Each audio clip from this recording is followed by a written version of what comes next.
Good morning mga kabesik. Ngayon, pangatlong araw natin nga pala ngayon dito.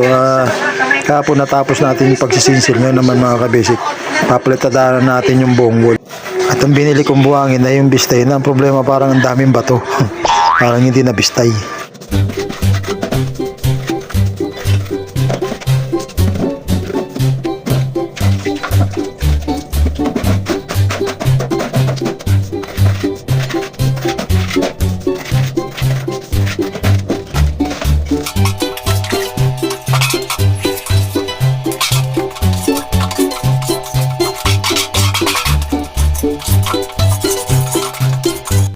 At yun nga, natapos na natin yung palitada mga kabisa. Sakto, alas 12 natapos natin yung palitada. Half day lang natin ginawa yan.